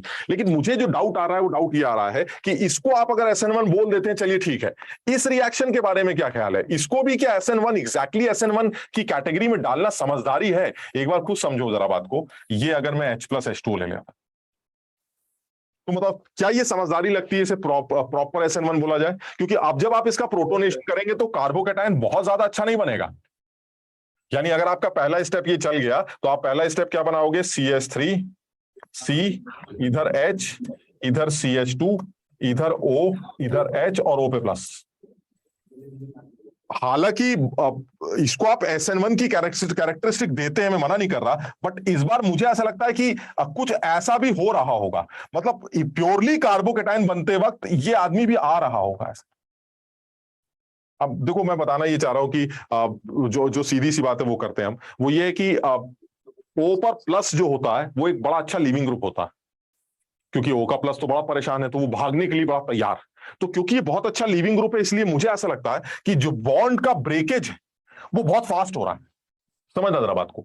और जो बॉन्ड की मेकिंग है, न्यूक्लियोफाइल का इस बॉन्ड कार्बन के साथ बॉन्ड बनाना, वो स्लो हो रहा है। क्यों? क्योंकि this is very poor nucleophile. यानी आने वाला nucleophile is water and the जाने वाला आदमी इज O+, यानी आने वाला आदमी इज O और जाने वाला इज O+। तो साफ समझ में आ रहा है, bond breakage is much faster than bond making. बताओ, समझे बात? बॉन्ड ब्रेकिंग जो है वो कहीं तेजी से हो रही है as compare to bond making. यानी कुछ ऐसा हो रहा है जैसे ये कार्बन है। अब देखो, मैं SN1 SN2 दोनों एक बार करता हूं, इसको भूल जाते हैं। SN1 SN2 की बात करता हूं। What is SN2? SN2 का मतलब है making is equal to breaking. कुछ समझे? Yes sir. यानी इस कार्बन को, जो बीच में इलेक्ट्रॉन डेफिशिएंट कार्बन है, इस कार्बन को जितने इलेक्ट्रॉन ये न्यूक्लियोफाइल देगा उतने ही इलेक्ट्रॉन लेके लीविंग ग्रुप निकलता जाएगा। यानी ब्रेकिंग और मेकिंग वो बिल्कुल एक ही स्पीड से चल रही है, इसीलिए SN2 जो प्योर SN2 होती है उसमें कार्बन पर कोई चार्ज नहीं आता, जितना इलेक्ट्रॉन आ रहा है उतना इलेक्ट्रॉन जा रहा है, so this carbon feels zero charge, ठीक, दैट इज प्योर SN2। अब आते हैं SN1 में। प्योर SN1 क्या है? प्योर SN1 है, पहले आप इलेक्ट्रॉन लेके चले जाइएगा, मेरे ऊपर पूरा प्लस आ जाएगा, पूरा प्लस, और इस पूरे प्लस पे जाके न्यूक्लियोफाइल इलेक्ट्रॉन दे देगा।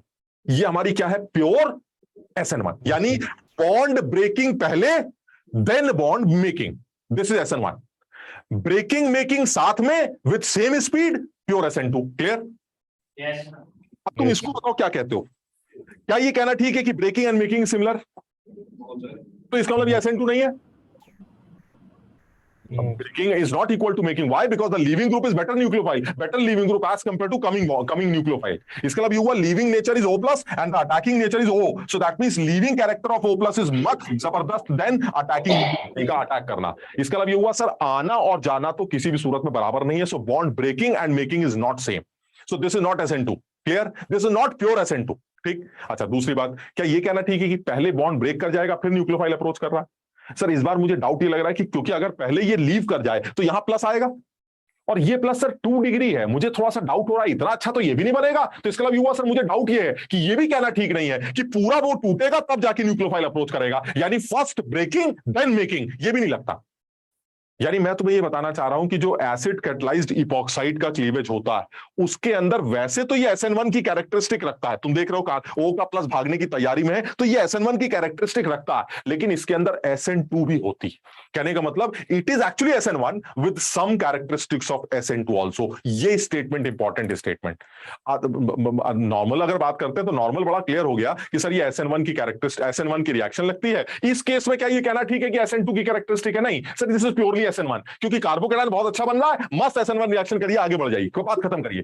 लेकिन इस केस में क्या है? इस केस में सर मुझे बोलना चाहिए कि it is SN1, no doubt this is SN1 because this O plus is a very good leaving group and the attacking nucleophile is a poor nucleophile. So ultimately making is much slower than breaking, and if making is much slower than breaking, the reaction should be पक्का SN1 with some characteristics of SN2।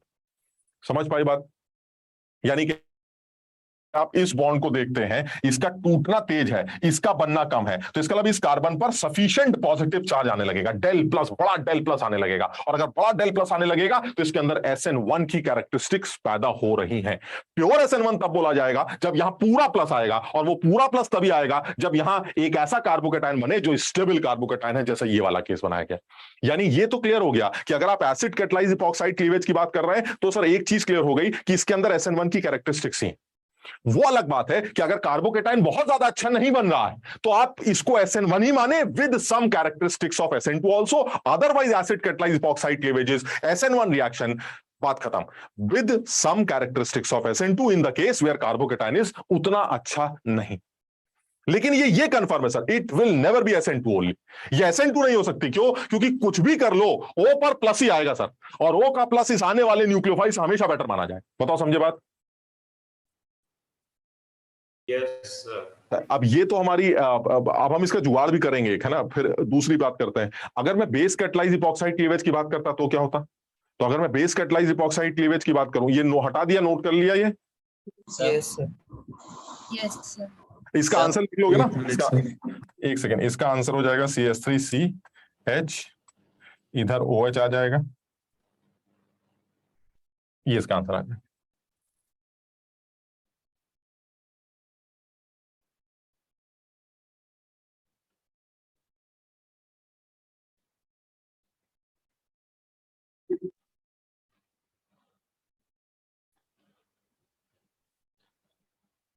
हटा दूं?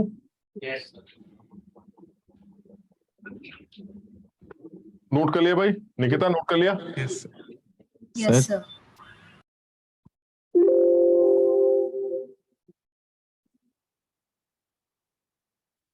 अब जरा इसी में base catalyse के बारे में सोचते हैं, जरा हल्का सा ऐसे कुछ सोच के देखते हैं।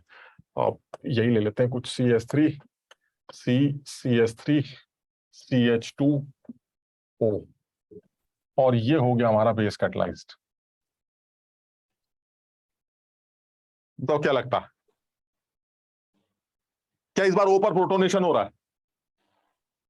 No sir. प्रोटोनेशन नहीं हो रहा। अच्छा, आने वाला आदमी कौन है? OH minus, O minus, nucleophile, nucleophile, O minus है। और जाने वाला आदमी कौन है? O minus. यानी आने वाला O माइनस, जाने वाला O माइनस। अरे तो बराबर ताकत वाले लोग हैं।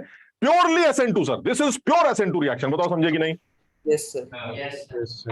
ऐसा जरूरी नहीं कि हर बार O माइनस ही आए, मतलब हर बार O माइनस मतलब हर बार बराबर ही ताकत का है, लेकिन ये कन्फर्म है सर, आने वाला आदमी भी माइनस लेके आ रहा है, अब इंटेंस न्यूक्लियोफाइल है, और जाने वाला आदमी भी जो है हमें जाता हुआ अच्छा लग रहा है। तो इसका मतलब हुआ सर ये कंफर्म है। इस बार ये कहना ठीक नहीं है कि ब्रेकिंग तेज होगी, मेकिंग स्लो होगी। सर इस बार breaking and making is almost similar type की, और अगर breaking making almost similar type की है तो ऐसी रिएक्शंस प्योरली SN2 की ही कैटेगरी में आती हैं, इसको SN1 की कैटेगरी में नहीं रखा जाता। इसका मतलब base catalysed epoxide cleavage is purely SN2 mechanism, जिसमें अब अगर SN2 हो गई तो फिर तो ये क्लियर हो गया सर, धक्का तो खाली जगह तो मारना पड़ेगा, खाली जगह आपका लेस हिंडर्ड पोजीशन ये हो। और इस बार जो आपका आंसर आएगा वो आएगा CS3C CS3, O पर आएगा माइनस और धक्का मारा था OH ने। O का माइनस कहेगा कि जो सॉल्वेंट है उस सॉल्वेंट में से हम H खींच लेंगे, और ये आ जाएगा CS3 CS3, और इधर आ जाएगा OH और इधर आ जाएगा OH। रिलीज क्या हो जाएगा H खींचने के बाद? OH minus. पहले स्टेप में आपने OH माइनस का इस्तेमाल किया, दूसरे स्टेप में आपने OH माइनस को बाहर फेंक दिया। This is base catalysed epoxide cleavage. यानी याद जो रखना चाहिए मेरे हिसाब से काम की बात वो ये है कि इन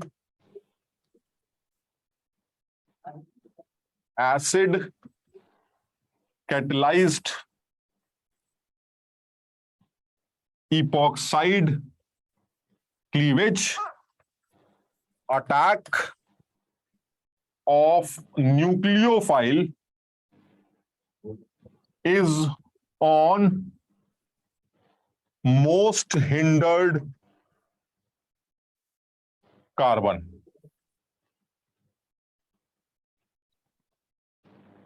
In base catalyzed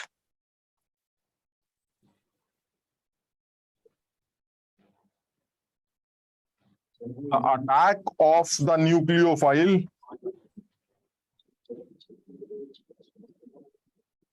is on less hindered carbon. ये इंपॉर्टेंट हो गया, बस ये बात इंपॉर्टेंट। और चाहो तो यहां पर एक मेंशन कर लेते हैं एक बात और, ये mechanism, this is SN1 with some characteristics of SN2 and this is SN2 only। और वो भी सम कैरेक्टरिस्टिक वाली बात तब आएगी जब ये वाला कार्बोकेटायन अच्छा ना हो। अगर ये कार्बोकेटायन अच्छा है तो इसमें ओनली SN1।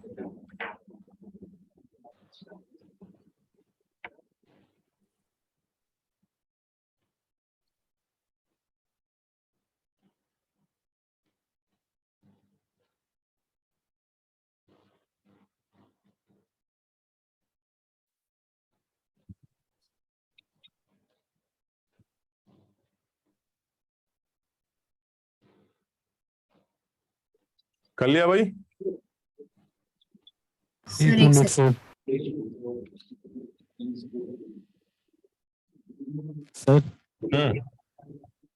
क्लास 10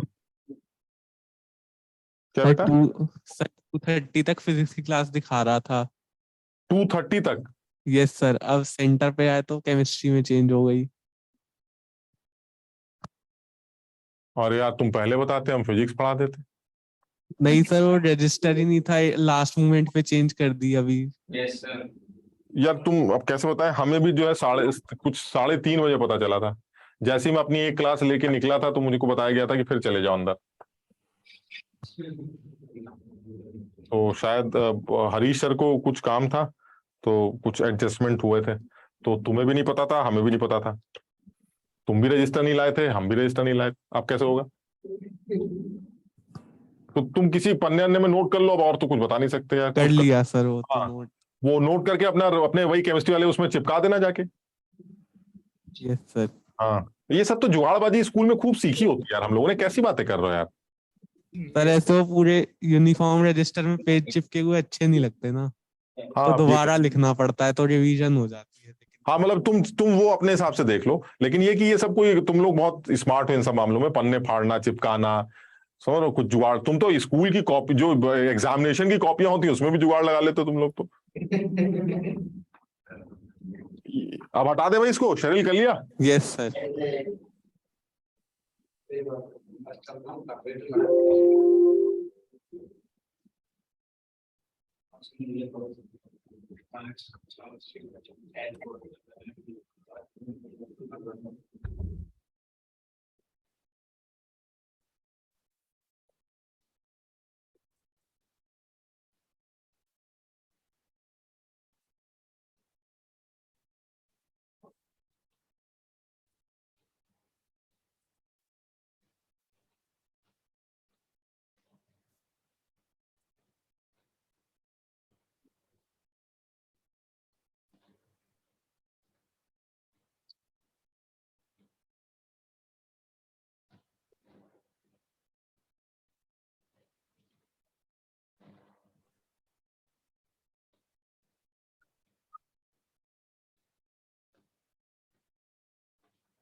जल्दी करो, एक बड़ा अच्छा सवाल करना है।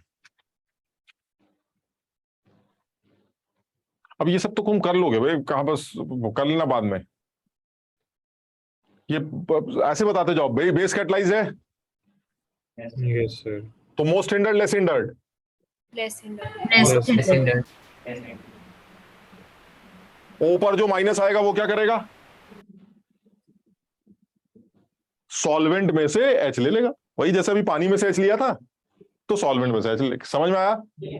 यानी आंसर क्या हो जाएगा? आंसर हो जाएगा CH3। बस इसी का आंसर लिखूंगा मैं CH3, इधर आ जाएगा CH2, इधर आ जाएगा OCH3 और इधर आ जाएगा OH। ये आंसर आ जाएगा। क्लियर?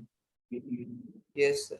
अब सेकंड वाले में भी है सर, ये भी बेस कैटलाइज है, क्योंकि H प्लस तो आपने डाला ही नहीं, लेस हिंडर्ड कार्बन पे अटैक कर दीजिए, खत्म। लेकिन इसमें एक अच्छी बात क्या है कि जब N अप्रोच करेगा तो N पे प्लस आ जाएगा, वो अपना H प्लस छोड़ेगा जो ऊपर चला जाएगा। मतलब इस बार आपको सॉल्वेंट नहीं चाहिए कुछ कि सॉल्वेंट में से H निकालेंगे, समझ रहे हो कि नहीं? यानी यहां पर ऊपर ही H चला जाएगा और नीचे आपका एक H कम हो जाएगा, तो ये NHCH3।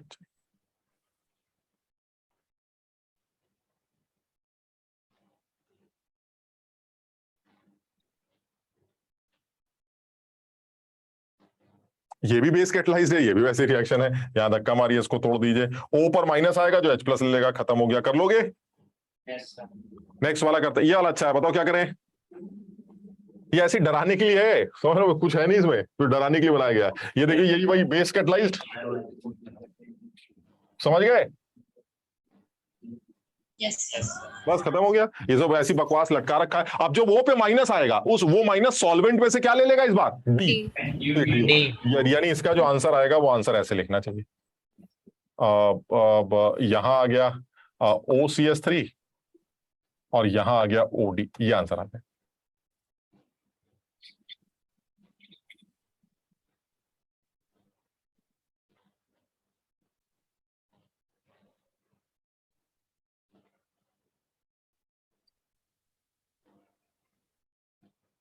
क्लियर? ये भी आसान सवाल है। Base catalyse, acid catalyse. Base catalyze है तो ये यहां अटैक करेगा, O पे माइनस आ जाएगा, लेकिन माइनस अब सॉल्वेंट तो कोई है ही नहीं, मतलब वो अब क्या करें, तो वो माइनस पीछे से यहाँ अटैक करके Cl को निकाल देगा, वही नेबरिंग ग्रुप टाइप का कुछ। तो this will be CH2 star वाला, दिस विल बी CH,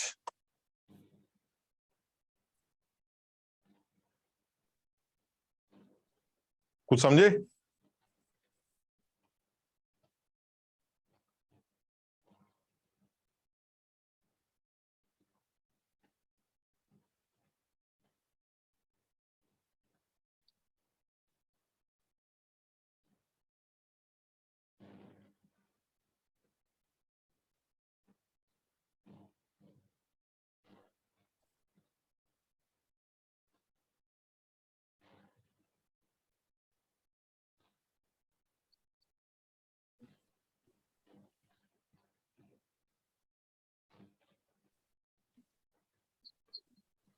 ठीक है, समझ में आ गया? आगे बढ़े।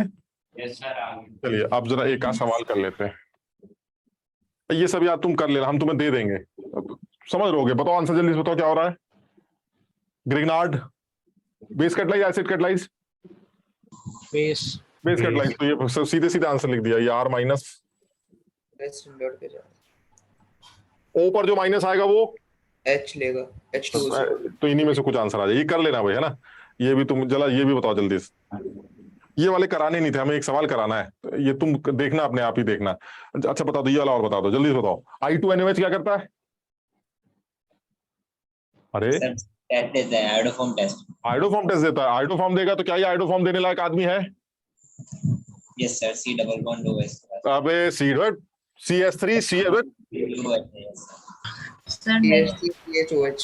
CS3 CHOH वाला आदमी है ना। Yes sir. तो ये आइडोफॉर्म दे देगा। आइडोफॉर्म दे देगा तो क्या बनेगा हमारा? H+ डालने के बाद फाइनली क्या जुगाड़ बताया गया था? CS3 हटा दीजिए तो वो तो आइडोफॉर्म बन जाएगा और अंदर बन जाएगा सॉल्ट।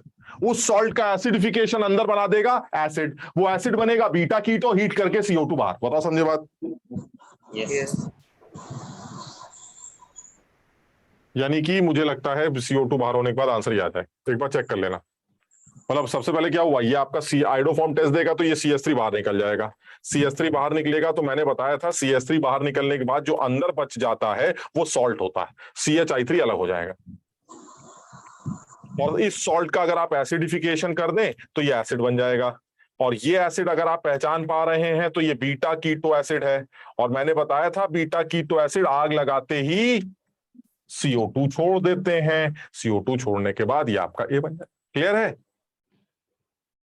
Yes sir.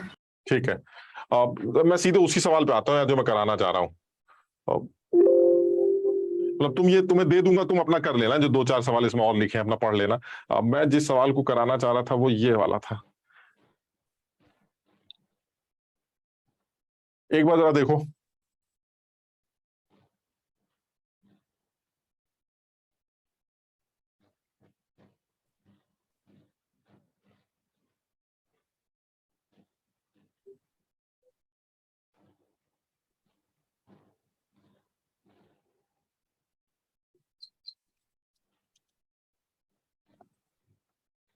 देखो इसमें ये मैं बताता हूँ, ये वैनिलीन है C8H8O3। ठीक है, ये बकवास दिया है, वैनिला बीन से इसको अलग किया जाता है वगैरह वगैरह। ये FeCl3 के साथ जब कलरेशन की बात आती है तो तुम इस बात को ध्यान रखना, ये इनॉलिक ग्रुप का टेस्ट होता है। FeCl3 के साथ कलरेशन मींस आप इनॉलिक ग्रुप रखते हैं। इनॉलिक मतलब डबल बॉन्ड OH, जैसे फिनॉल होता है।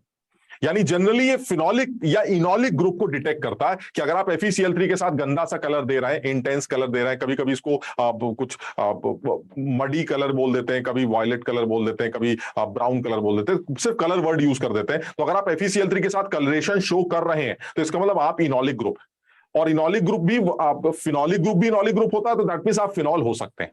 तो यानी अगर आपकी पहली इंफॉर्मेशन ये कहती है कि आप FeCl3 के साथ कलर शो कर रहे हैं तो इसका मतलब ये हुआ कि आप जो है ये इनोलिक ग्रुप रखते हैं अपने आप। ठीक, अच्छा दूसरी बात क्या है, आप टॉलेंस टेस्ट भी पॉजिटिव देते हैं। टॉलेंस टेस्ट का याद है किसी को, कुछ पढ़ा है किसी ने? एल्डिहाइड्स जनरली टॉलेंट टेस्ट देते हैं। तो अगर एल्डिहाइड्स टॉलेंट टेस्ट देते हैं तो इसका मतलब आपके अंदर एल्डिहाइडिक ग्रुप का भी होना जरूरी। तो जितनी इंफॉर्मेशन यहां दे रखी है वैनिलीन के बारे में वो ये दे रखी है, ये एक ऐसा कंपाउंड है जिसके अंदर फिनॉल भी है, मतलब समझ लो फिनॉलिक ग्रुप भी हो गया, और साथ ही साथ एक ऐसा कंपाउंड जिसमें CHO ग्रुप भी है जो कि टॉलेंट टेस्ट भी दे सकता है। तो इतनी इंफॉर्मेशन रफ आइडिया हमें इस पहले स्टेप से मिल रहा है। ठीक, अब एक्चुअली सही सवाल यहां से शुरू होता है कि हमें नहीं पता वैनिलीन का स्ट्रक्चर क्या है, बट ये कि वैनिलीन जो है वो एक इक्विवेलेंट CH3IOH- की प्रेजेंस में रिएक्ट करके बी बनाती है। ये जो बी बना है ये फर्दर KMnO4 के साथ ऑक्सीडाइज होकर सी बनाता है, और ये सी बाइकार्बोनेट सोल्यूशन के साथ के अंदर सॉल्युबल, और वो कॉन्क HI के साथ रिएक्ट करके 3,4 डाइहाइड्रोक्सीबेंजोइक एसिड बनाता है। तुम्हें बताना है वैनिलीन की शक्ल क्या है।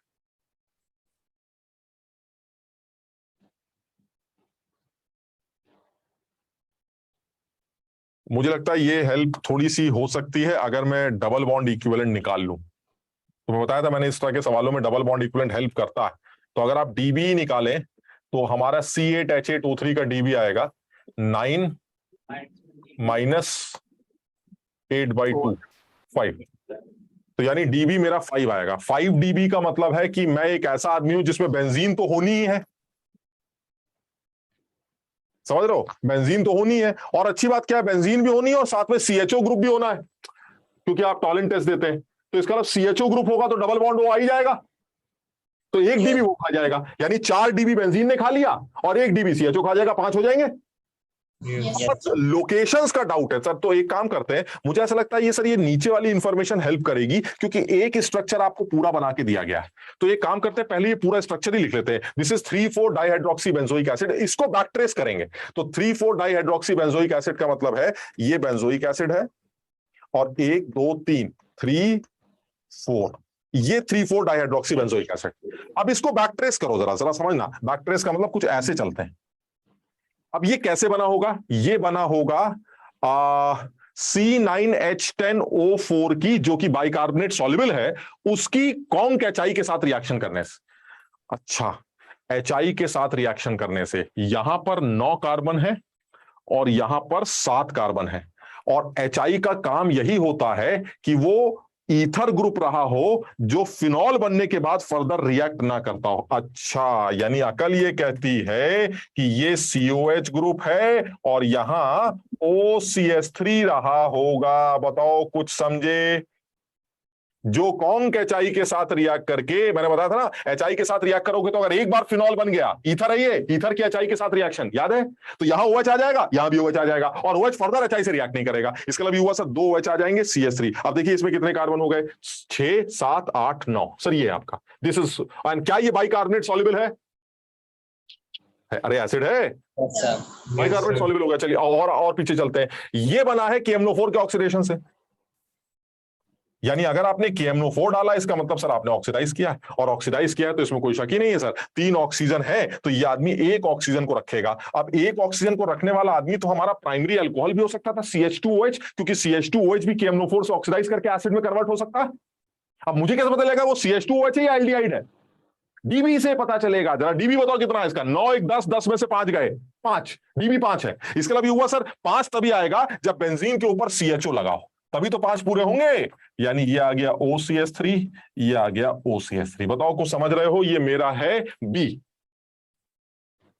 सर एक बार ये वापस बताना भाई। ये जो हमारा C बना है ये है हमारा ये, और ये हमारा C, और ये हमारा B है। कैसे बनाया सर? B से C बनेगा KMnO4 से। अब KMnO4 के साथ डाउट क्या है कि इस आदमी को भी अगर KMnO4 के मुंह पे मारोगे, CH2OH OCH3 OCH3, अगर तुम इस आदमी के ऊपर भी KMnO4 डालोगे तो भी तो ऊपर एसिड ही बन जाएगा।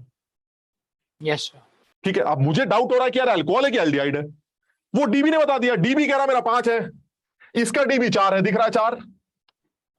Yes sir. तो इसका मतलब एलडीआई ड्रॉ होगा सर, सीएचओ के अंदर एक डीबी चला जाएगा, तो इसका मतलब ये तो कंफर्म है, ये नहीं है, ये है, ये हमारा बी आ गया। चलिए ठीक है, बी के बाद क्या करें, बी बना है ए से। अब ए से जो बी बनेगा वो कह रहे हैं कि OH माइनस डालकर 1 इक्विवेलेंट CH3I डाला, क्या रहा होगा सोचो। ए के अंदर 8 कार्बन, तुम्हारे पास 9 कार्बन, इसका मतलब ये हुआ ये जो CH3 है, ये CH3 यहीं से आए हैं। कौन सी रिएक्शन लग रही है, देखते कौन पहचानेगा। ये ए से बी का कन्वर्जन, कौन सी मैकेनिक, कौन सी रिएक्शन, नाम क्या है?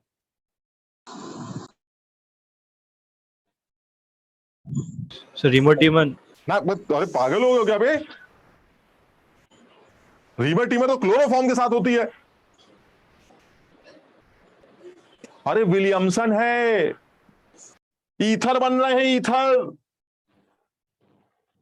OH माइनस डाला तो O पर माइनस आया, माइनस ने पीछे से CH3 पर धक्का मारा तो I को निकाला। यही तो होता है विलियमसन सिंथेसिस में, ये एक तरह की विलियमसन सिंथेसिस है। यानी एक कंफर्म है सर, इससे पहले या तो ये रहा होगा, अब देखना बड़ा टेक्निकल हो गया, या तो ये ऐसे आए हैं आप, या आप ऐसे आए हैं। बस यही डाउट है क्या कि सर या तो आप ये रहे थे CHO OH OCH3, और या फिर सर आप ये, बस मुझे यहां डाउट है, इसके अलावा मेरा पूरा सवाल सॉल्व हो गया।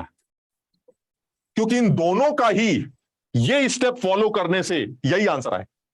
अब तुम करते हैं जरा बताओ, इसके अंदर OH माइनस डालेंगे तो क्या होगा, H निकाल देगा, O पे माइनस आ जाएगा, माइनस पीछे से CH3 पे धक्का मार के अपने अंदर CH3 जोड़ लेगा,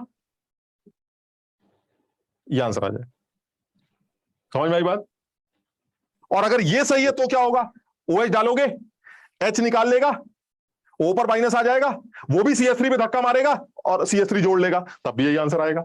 यानी मुझे सर ये दो ऑप्शन बस समझ में नहीं आ रहे, अदरवाइज मेरी वैनिलीन तैयार हो चुकी है, या तो वैनिलीन ये है या वैनिलीन ये है, बात खत्म। अब मुझे बस ये समझना है कि इन दोनों में वैनिलीन कौन सी है, और वो बात आपको ये सेकंड स्टेप बताएगा। अब ये अगली क्लास में तुम लोग करके लाना और मुझे बताना कि ये कैसे किया है, क्योंकि इसका सेकंड वाला पार्ट ही ज्यादा इंपॉर्टेंट है। क्योंकि ये बैक ट्रेस करना इतना मुश्किल नहीं था, लेकिन फिर भी अच्छा सवाल है, क्योंकि बैक ट्रेस करते वक्त ये एडवांस लेवल पे इस तरह के सवाल पूछ सकता है, तो बैक ट्रेस करते वक्त कुछ कुछ चीजें हैं जो हमें समझनी। बट ये है कि इस आदमी तक तो पहुंच गया, बी तक बिल्कुल सही है, लेकिन बी जो है वो ए से बनेगा। अभी ये भी हो सकता है और ये भी हो सकता है, इन दोनों में ए कौन है वो आपको सेकेंड स्टेप बताएगा। ठीक, तो चलो आज इतना ही करते हैं, अभी फिर एक क्लास है, फिर मिलते हैं, bye bye. Thank you sir. Thank you sir.